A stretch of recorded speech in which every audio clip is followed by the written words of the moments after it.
The restaurant glowed with golden lights. Guests raised their glasses, laughter echoed, and for a moment I felt proud. It was my 65th birthday. My son Trevor had arranged this dinner, or so I thought. As I stood to thank everyone, Trevor suddenly rose, holding his glass high. A smile crept across his face, sharp and cold. "Here's to my father," he said.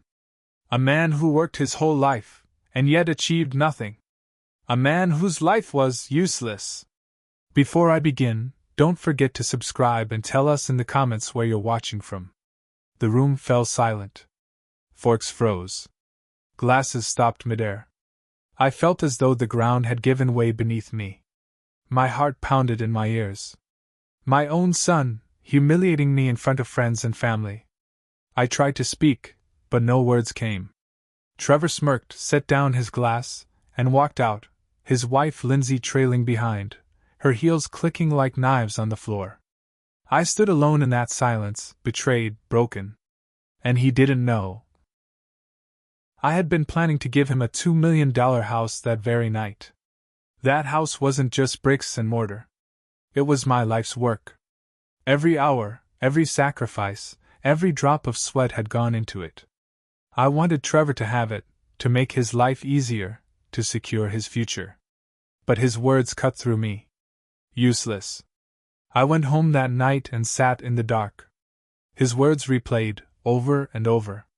And then, something inside me shifted.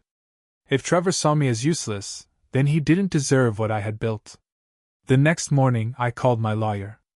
"Cancel the property transfer," I said firmly. "But sir, it was all prepared." "I don't care. Cancel it. I need to rewrite my will." Weeks passed, and Trevor never called. Not once. When I finally visited their house, it wasn't Trevor who spoke first, it was Lindsay, his wife. She looked me up and down, her voice dripping with disdain. "Oh, it's you. We weren't expecting company." "I came to see my son," I said softly. She crossed her arms. "He's busy. And frankly, you should stop bothering us. You've done enough." "Done enough?" My blood boiled. I had raised Trevor, given him everything, and now his wife dismissed me like I was nothing. From the kitchen, I heard Trevor's voice. "Lindsay's right, Dad. You should take it easy. Don't worry about us. We're doing fine." But I saw the truth. His business was failing. His pride kept him from asking for help. I walked out that day, my fists clenched, my heart heavy. And I made a promise: they would pay, not with money, but with regret. Instead of sinking into bitterness, I found a new purpose. I began volunteering at a local youth center. Teenagers who had no fathers, no guidance, they listened to me. When I taught them carpentry, their eyes lit up. When I shared my life lessons, they smiled with respect. For the first time in years, I felt alive. Maybe my life wasn't useless after all. The director of the center shook my hand one evening. "Mr. Johnson, you've changed these kids' lives. You're a hero here." A hero. The very opposite of what my son had called me. Months passed. Quietly, I rewrote everything. My estate. My savings. The $2 million house. None of it would go to Trevor and Lindsay. Instead, it would go to the youth center, to the very children who valued me more than my own blood. I didn't tell Trevor. I wanted him to discover it the hard way.